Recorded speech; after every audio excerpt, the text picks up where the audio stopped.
Start. इस वर्ष जनवरी माह में जब सुप्रीम कोर्ट के 4 वरिष्ठ न्यायाधीशों ने एक प्रेस कॉन्फ्रेंस करके अपनी संस्था के आंतरिक प्रशासन की समस्याओं को सामने रखते हुए लोकतंत्र को खतरे में बताया था, तब यह स्पष्ट हुआ था कि शीर्ष अदालत में सब कुछ ठीक नहीं है।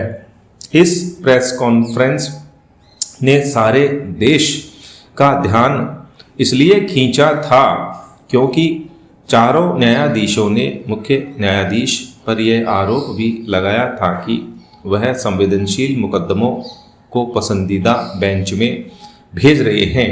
स्टॉप। ऐसे आरोपों ने जनता को इसलिए अवाक किया क्योंकि वह इस संस्था को निष्पक्ष संस्था के तौर पर देखने के साथ ही यह मान कर भी चलती है कि जब कहीं से न्याय नहीं मिलेगा तो सुप्रीम कोर्ट सहारा बनेगा। उक्त प्रेस कॉन्फ्रेंस के बाद ये संकेत दिए गए कि सुप्रीम कोर्ट के सभी न्यायाधीश आपस में मिल बैठकर समस्या हल कर लेंगे, लेकिन ऐसा नहीं हुआ और सुप्रीम कोर्ट में उठापटक कायम रही। इस उठापटक के जारी रहने से यही जाहिर हो रहा है कि वरिष्ठ न्यायाधीशों की चिंता केवल सुप्रीम कोर्ट की कथित आंतरिक समस्याओं तक ही सीमित है और उनके एजेंडे पर ऐसा कुछ नहीं कि सुप्रीम कोर्ट से लेकर अदालतों तक की व्यवस्था सुधरे। अब तो ऐसा भी लगता है कि वरिष्ठ न्यायाधीशों की चिंता को सुप्रीम कोर्ट के चुनिंदा वकीलों ने भी अपने अहम की लड़ाई का हिस्सा बना लिया है। इसका संकेत इससे मिलता है कि न्यायिक व्यवस्था में आमूलचूल परिवर्तन की बात कोई नहीं कर रहा। पिछले दिनों न्यायाधीश चैलमेश्वर ने एक साक्षात्कार में कहा कि अगर दीपक मिश्रा के बाद रंजन गोगोई को मुख्य न्यायाधीश नहीं बनाया जाता तो वे आशंकाएं सच साबित होंगी जो उन्होंने प्रेस कॉन्फ्रेंस में जताई थी। इसी के साथ उन्होंने यह भी कहा कि मुख्य न्यायाधीश के खिलाफ महाभियोग लाया जाना समस्या का हल नहीं। ज्ञात हो कि उन दिनों कुछ राजनीतिक दल और खासकर कांग्रेस जस्टिस दीपक मिश्रा के खिलाफ महाभियोग लाने की कवायद कर रही थी।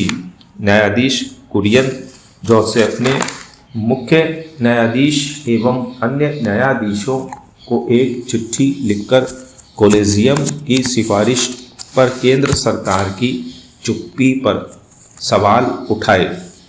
उनका आग्रह था कि इस मामले में सरकार से सवाल पूछना चाहिए।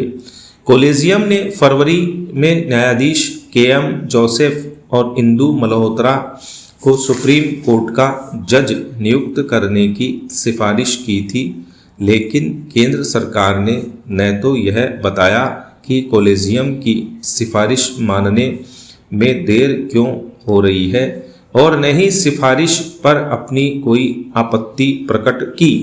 कोई स्पष्टीकरण न आने के चलते यह माना गया कि केंद्र सरकार के.एम. जोसेफ को इसलिए सुप्रीम कोर्ट का न्यायाधीश नियुक्त नहीं करना चाहती क्योंकि उत्तराखंड में कांग्रेस सरकार को बर्खास्त करने संबंधी फैसले को उन्होंने ही खारिज किया था।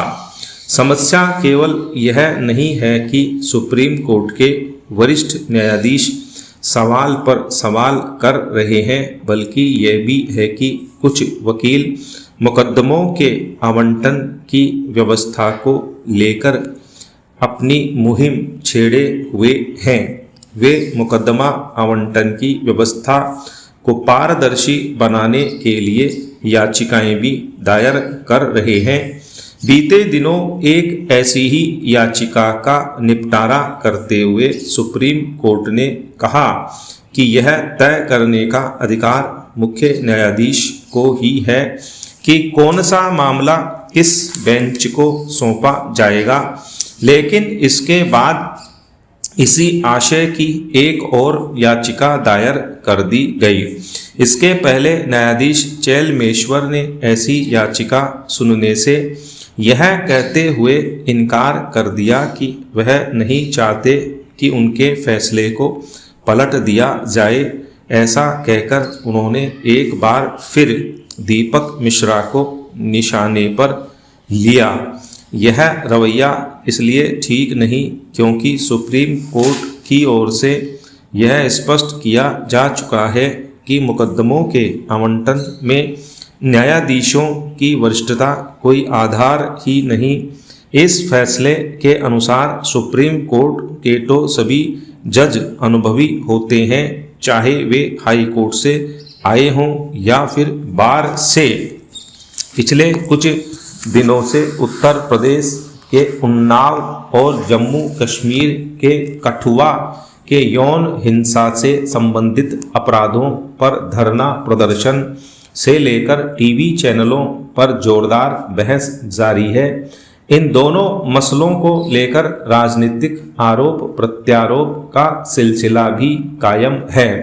कांग्रेस ने इन गंभीर मसलों को लेकर कैंडल मार्च भी निकाल डाला, लेकिन क्या हम इसकी अनदेखी कर दें कि पुलिस सुधारों संबंधी सुप्रीम कोर्ट के दिशा निर्देशों पर अमल करने की जहमत न तो कांग्रेस ने उठाई और न ही भाजपा ने।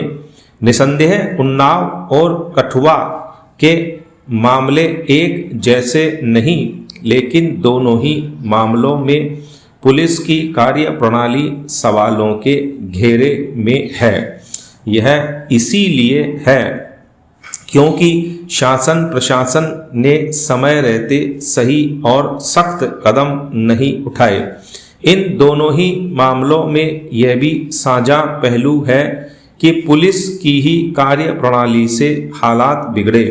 हालात संभालने के लिए उत्तर प्रदेश सरकार ने तो उन्नाव के मामले को सीबीआई के हवाले कर दिया, लेकिन जम्मू कश्मीर सरकार ने अभी तक ऐसा कोई फैसला करने के संकेत नहीं दिए हैं, जबकि जम्मू के कुछ संगठन ऐसा ही चाह रहे हैं। यह बात और है कि इस चाहत की कोई ठोस वजह सामने नहीं आ रही है। घृणित अपराध को हिंदू मुस्लिम के नज़रिए से देखना क्षुद्रता ही है। कठुआ में 8 साल की बच्ची की दुष्कर्म के बाद हत्या के बारे में जो जानकारी अब तक सामने आई है वह सिरहन पैदा करने वाली है। ऐसी घटना सभ्य समाज के माथे पर कलंक है। बेशक उन्नाव की घटना भी कम भयावह नहीं, क्योंकि पीड़ित युवती के पिता की एक तरह से पीट पीट कर हत्या कर दी गई। हालांकि सीबीआई ने जांच अपने पास आते ही आरोपित विधायक कुलदीप सेंगर को गिरफ्तार कर लिया, लेकिन अभी यह सामने आना शेष है कि विधायक पर लगे आरोपों में कितनी सच्चाई है। ये तो साफ है कि विधायक के भाई ने युवती के पिता को बुरी तरह पीटा और पुलिस ने उसकी मदद करने के बजाय उसे ही जेल भेज दिया, जहां इलाज के अभाव में उसकी मौत हो गई। स्टॉप।